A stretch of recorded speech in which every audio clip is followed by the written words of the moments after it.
Good morning, June 11th. It's Wednesday. This is the Automotive State of the Union. I'm Paul J. Daly's Kyle Mounts here. Today we're talking about Trump saying the deal with China is done, Tesla's Robotaxi spotted, and a major Carplay update. Hey. To which anyone with a GM EV says, why'd you have to rub it in? It's so cold, Paul. I mean, it's so hardcore. It's not cold. It's just the truth. It's just the truth. The truth hurts sometimes. The truth does hurt sometimes. Oh my gosh. We have a new episode of another one of our Soto concessions released. It's a view from Spain with Ricardo Canessa and Pedro Sala of Top Auto Group and Michael Lutsky of Riverhead Mazda. So if you didn't know, this was a pretty large contingent came to a SotoCon from Spain. One of the biggest auto groups showed up. Michael Lutsky was kind of the sponsor / host. I don't call him a sponsor. He's more like a host. He kind of set it all up. And this is a real, just kind of like laid back, candid conversation. I'll tell you what, Kyle, I listened to the one yesterday. Did you? Dude, it was amazing. It's a great one. It was amazing. Man. These are just, like, we say it all the time. These are some of our favorite content to come out of a SotoCon. Yeah, this one, I got to interview these guys as well. And it was just such a treat because, you know, there's so many similarities, but there's also unique differences that we can learn from overseas. And I just, you know, one thing that I don't think we do enough as a country is go to other countries and learn from them, right? That's true. What's going on in there? You know, how many countries are coming to NADA and learning from what we're doing? So many. But we don't send like whole consulates to like the Australian version of NADA or the European version of that. Yeah, who were we just talking to? Oh, Mike Stanton and Tom went out. Oh yeah, they were at the Italian NADA, right? Which sounds so terrible. I just picture the two of them driving like a James Bond style convertible Jaguar through the Italian hills. That would be amazing. Scarves, goggles, the whole thing. Scarves out, yes.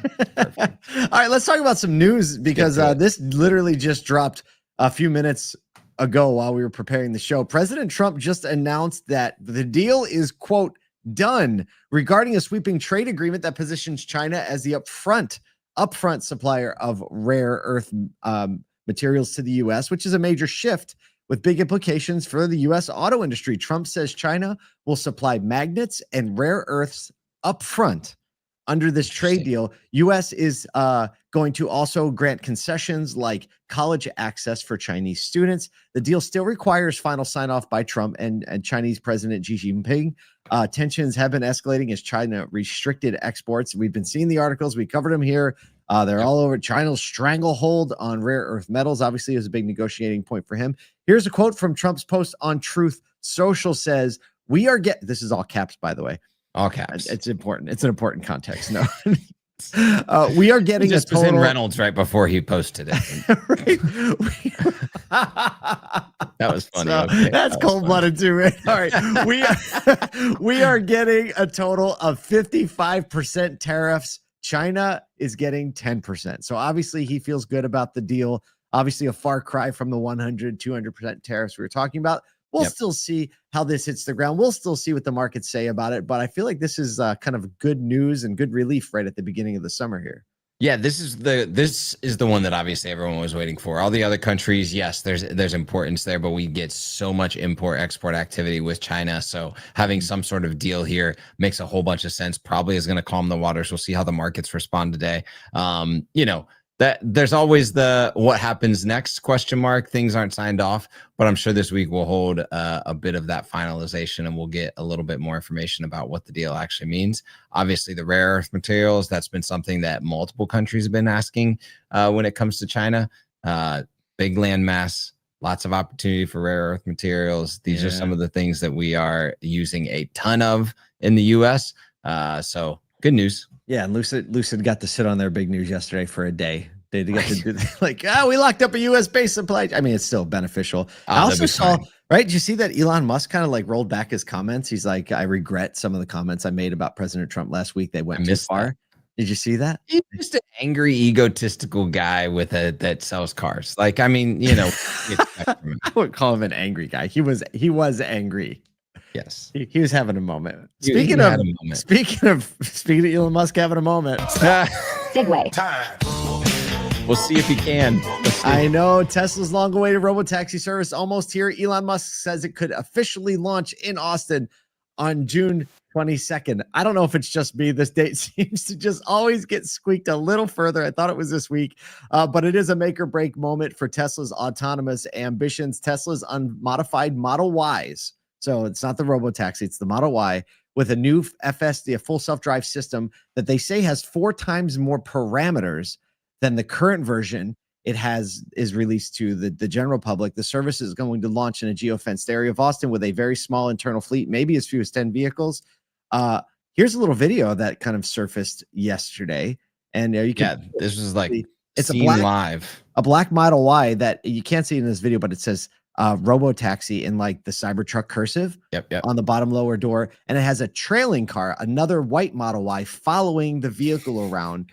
It's his little babysitter. The company just started true driverless tests late May, weeks ahead of the projected launch. So it just started testing right before this launch. Here's Wedbush analyst Dan Ives says the vast majority of valuation upside looking ahead for Tesla is centered around the success of this autonomous vision. Musk is saying the advanced software could eventually reach the customer fleet, something they've been promising since 2016. Yeah, this is it's so actually hard, Kyle, because that's before like some of our kids were alive. Seriously, it's so hard because when you look at like whether or not this happens, it's such a big deal in the voting machine of stocks across the industry. And it's something that we've been talking about, I mean, since before 2016, whether or not it's going to come to fruition. We see the problems with Waymo in California earlier this week. There's still a lot of question marks around it. I'm a big proponent of it. I know people that have the current FSD in the Model Y, and they already have so much good to say about it. They love it. Everybody I know that has it loves it. So I can only imagine something with more parameters, more safety involved is gonna go well. 4 times more. That's like and this is one of those like massive innovations when you talk about not doing it with the cameras and sensors that the Waymo has on that Jaguar. That it's kind of like when everyone started coming out with touchscreen and Apple was like, not going to do it. And then 3 years later, they came out with the touchscreen that dropped everyone's jaw. Yeah. I feel like this may be one of those moments. Oh, it might be. It might be. Well, we'll see. Maybe on the 22nd. I'm not holding my breath. Speaking of Apple, let's move into that one. This one comes with, tick for tack, but Apple's rolling out their iOS 26, obviously, alongside the WWDC Worldwide Developers Conference, with its biggest CarPlay update in years, bringing a sleek new look and features that aim to put your car's native OS to shame, which really isn't that hard of a job. CarPlay gets a new liquid glass design with glossy, semi-transparent icons and tabs, reminiscent of Internet Explorer circa 2020 or 2004. Man, I got jabs this morning, y'all. Widgets are coming to the homepage, allowing real-time views of calendars, smart home tools, and weather right in the CarPlay app. Messaging gets streamlined with voice-activated emojis, tapbacks into voice, and pin conversations for a lot quicker access. Incoming calls now appear in a compact banner, no longer hijacking the entire display. Thank goodness for that one. Which is great, especially during navigation when you're trying to figure out if you need to turn and someone just decides to up and call you. Live activities as well come into it. Real-time countdowns and status updates are now embedded in CarPlay for things like food orders or airport pickups. There's also a lot having to do with like passports, airports, real-time activities coming into things like wallet and notifications and real-time updates going on across the OS. So lots of updates, particularly around interactivity with CarPlay. I think the whole iOS rollout, like, people have mixed debates on this liquid glass look and is it clean or is it busy? But with the CarPlay, I think this is another step in the direction of Apple doing a good job moving things closer to being integrated across all of your life and all of the things. And now when you get in your car, right, I think we all understand the ideal situation would be as soon as we get in our car, all of the things that we're paying attention to and that we need to know gets transferred to a display that just is seamless. And so I think this is another step in that direction. CarPlay was obviously a thing that brought that eons forward and bridged the gap between the in-car experience. OEMs, right? It's a hard job to try to keep up with all that and integrate it and write software on outdated platforms and do that.